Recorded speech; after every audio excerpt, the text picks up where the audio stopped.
Dadi genira caritanira muni naga makan kumandang katonku mawang wisanya manampek gisih manau cikro marang risang bayu ciwi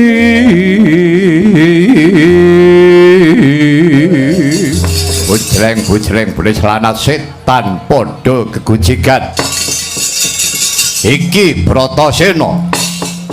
Wah ora tedhe ngaling-aling dasar mengkono jeneng buta gemprong suarane sapa ngerti yo Narendra Pringgondani aku Prabu Harimba. Bratasena kowe aja seneng-seneng kowe aja bungah-bungah tupepe kelakon mengku adikku Harimbi. Ora ngerti Harimbi kuwi sapa? Harimbi kuwi adikku. Aku putra Prabu Tremboko, kowe anak Prabu Pandhu Dewanata. Bapakku mati sing mateni bapakku Prabu Pandhu. Gini yo kowe mengku garwa wae kok dadi Trah Pringgondani. Anak Prabu Tremboko kuwi adikku. Kowe miris, kowe lirip, kowe nyawang karo wong Pringgondani. Mula kowe ngempek-empek, kowe ngerampek, kowe garwa karo adikku si Harimbi. Padune kowe wedi, kowe lirip, miris kowe nyawang karo aku. Ora watak Bratasena lirip nyawang karo buta kaya dedapuramu. Aja mung pijen kowe ra kepo papat ora di Bratasena bakal sumingkir. Wah, abu. Agus. Kelakon mengku adikku Harimbi yen kowe iso nglangkai bangkene Harimba. Yen kowe jeleh urip ayo tak terke balimu yang kayanganing Yama Dipati. Lakon nyemplung neraka jahanam maju para karsa. Lak kokop getihmu maju tak idak suwek telakmu aja takon dosa kowe.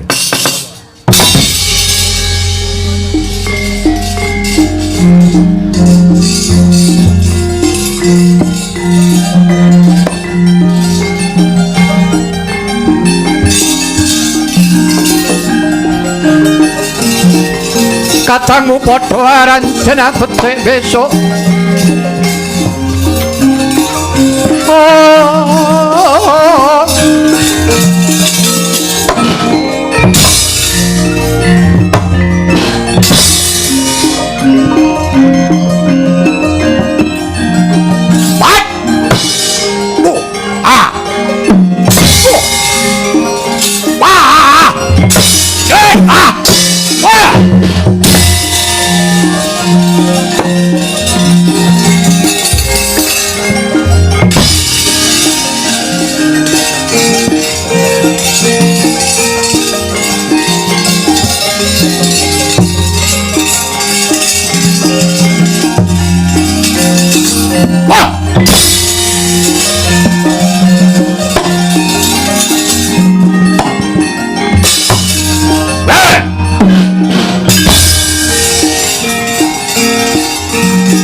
Ayo.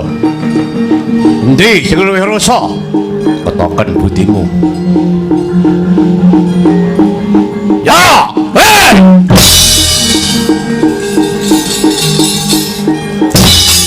Wah!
Napa to mirah ingsun prihatin waspa gumijil sudah tanpa karya wah lacalah ngesatake keringet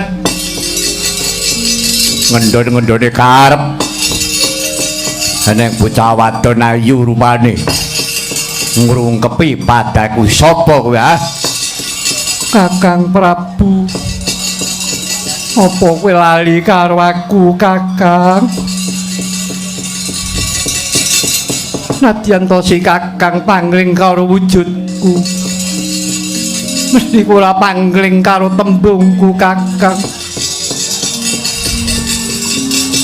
aku adimu Arimbi ya Kakang apa to sababe wujudku bisa ruwat malih dadi putri kang sulistya ing warna ya sabab aku iki diruwat karo Kanjeng Ibu Dewi Kunti Talibrata ya ibune Raden Bratasena Kakang monggo aku wis kebacut tresna karo Raden Bratasena yen pancen kowe nganggep mungsuh karo Raden Bratasena aku paten ana dhisik Kakang ora merga nggonku tresnani karo Raden Bratasena ning aku kepotangan budi karo Dewi Kunti ya Kakang mesakno karo aku Kakang yen pancen Raden Bratasena mbok pateni Aku patenono dhisik bae Kakang. Wah, adikku dah. Wah, salah.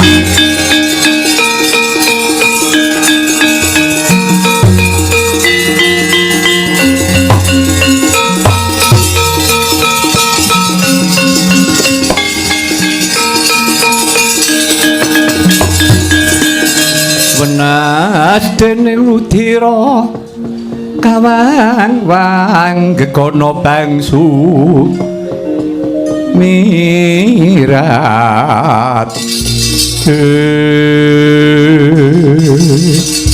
oh adikku arimbi bareng kowe kandha kaya mengkono sak nalika kaya runtuh rasane atiku arimbi kowe aja duweni panyokra yen aku iki tegel karo Bratasena babar pisan kuwi ora anane tak rewangi peperangan kaya ngene iki sabab anggonku ngreksa kawibawane bojomu si Bratasena kuwi satriya yen mengku putri kudu wani mbedhah kutha mboyong putri Banda Ratu satriya kuwi yen palakrama aja mung seneng kepenake nanging uga kudu wani yen ana kasangsarane yen ana lelakon sing abot ya kudu disangga wis arimbi dina iki pun Kakang wis rumangsa luput sarta pun Kakang wis ngrumangsani yen to dina iki aku kudu ngalah karo kowe jalaran sedulurku wadon mung siji kowe arimbi kowe tak tresnani kowe tak dama-dama bejo kemayangan kowe diwengku karo si Bratasena kowe saiki kowe baliya kowe matura karo Raden Bratasena aku wis lila dina iki temekaning pati tak relakake jiwa ragaku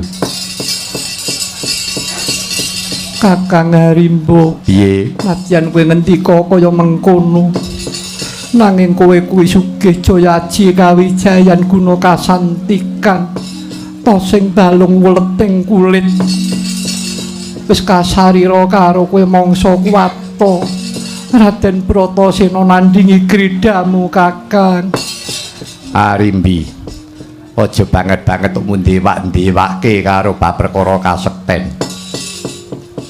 kasekten kuwi mung piranti to sing balung leting kulit kuwi mung piranti sak jroning urip kabeh kuwi kalah karo adiling kodrat yen to kodrat ki wis nekani kasekten gaman kuwi ora ana kemandene apa-apa wis kowe baliya kowe matura karo Raden Bratasena aku iso mati yen to jalarane patiku kudu disabetake tunggake ngaren wis kono kowe gage baliya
Bratasena.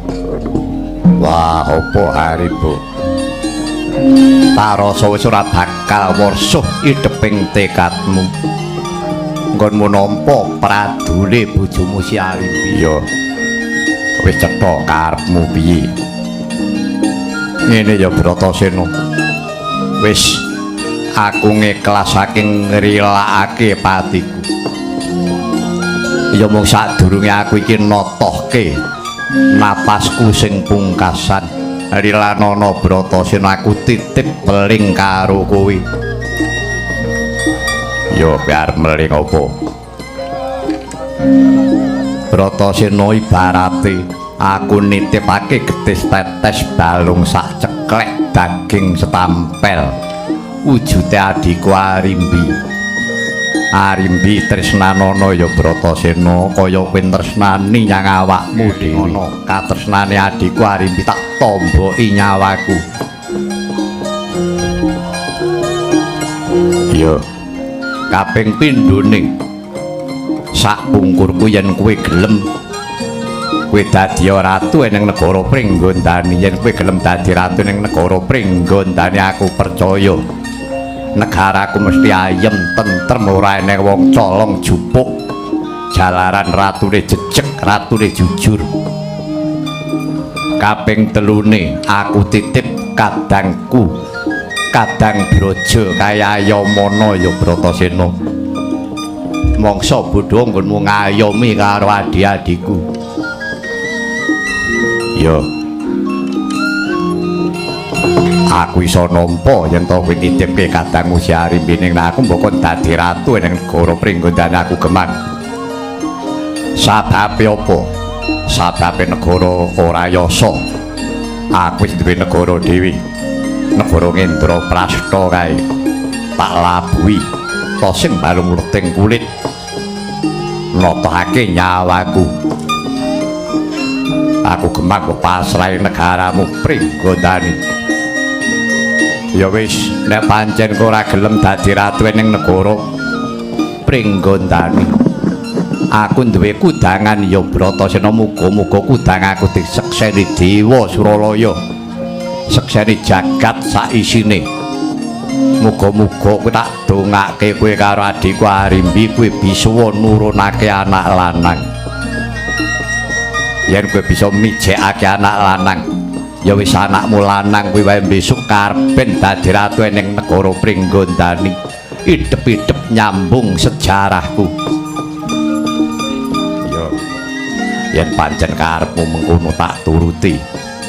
Nek sing duwe kudangan dudu aku kuwi kudangamu. Yo pancen kuwi sing duwe karep aku. Wis tindakno aja nganti kesuwen Bratasena. Oh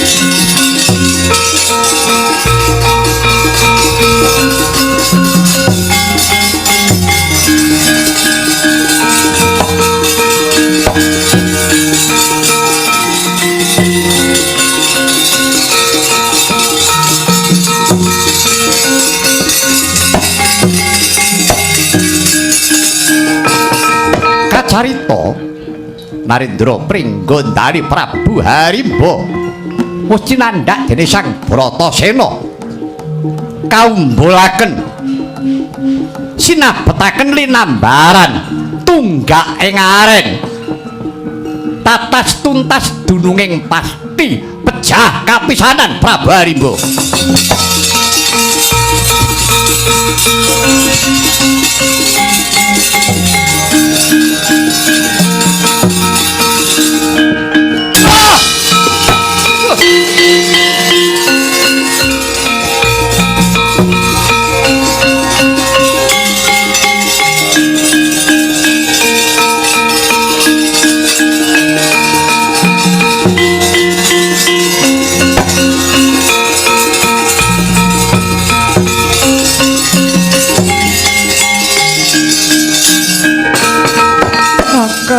Kakang Harimbo ora nyono yen kowe negake karo aku, Kakang.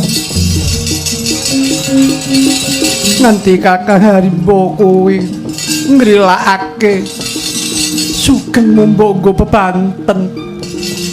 Mbonggo nglabuhi katresnanku. Ya Kakang. Jagat saisine nekseni kang dadi prastiamu. Nadyan to saklebatan kowe kaya ala nanging nyatane ana mustika ingkang manunggal ana jroning uripmu, Kakang. Harimbi wis aja mbok tangisi. Kakangmu temekaning pati dikarepake kaya mengkono kuwi mau. Kene mundura, kae butuh dampyak sapa kae?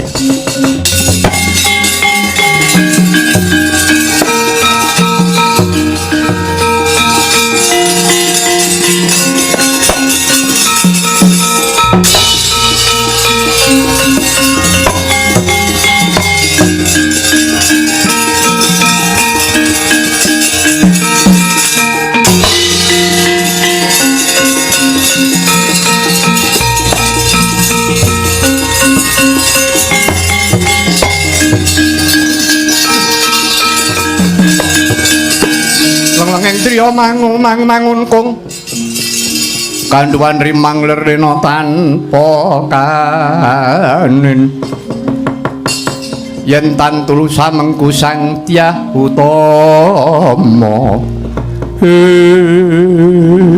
Wah, iki sapa iki? Utuh kode karepku. Inggih Raden, kula kadanganemipun Kakang Harimbo inggih kadanganemipun Mbak Yu Harimbi. Ingkang sudya mastani kula pun Brajadenta. Kula Braja Musti Raden. Karembelane patine kakangmu piye? Yen belane patine kakangmu maju merak pitesisan kuwi. Raden, bar pisan boten wonten ceceking manah kula menawi kula badhe bela sedanipun Kakang Harimbo. Mbok bilih sampun pinesti kedah mekaten lampahipun Kakang Prabu. Brajadenta Wonten dawuh Kakang, Bu. kumplanging negara Pringgondani kowe jumeneng ratu.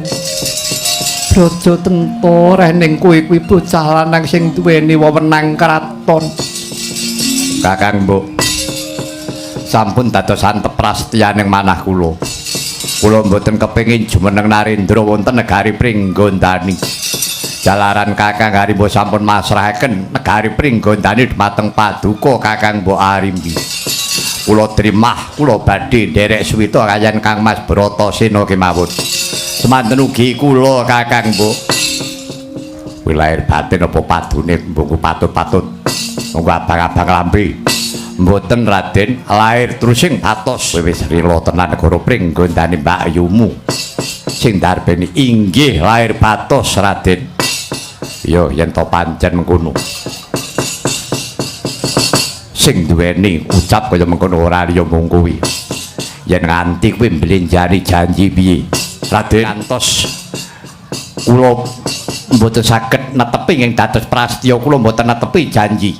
Mugi-mugi sampun dangu-dangu gesang kula. Bagus, mandi ora kaya ucape dhewe. Wis kaki, ruk tiren dhisik kunar pare kakangmu iki.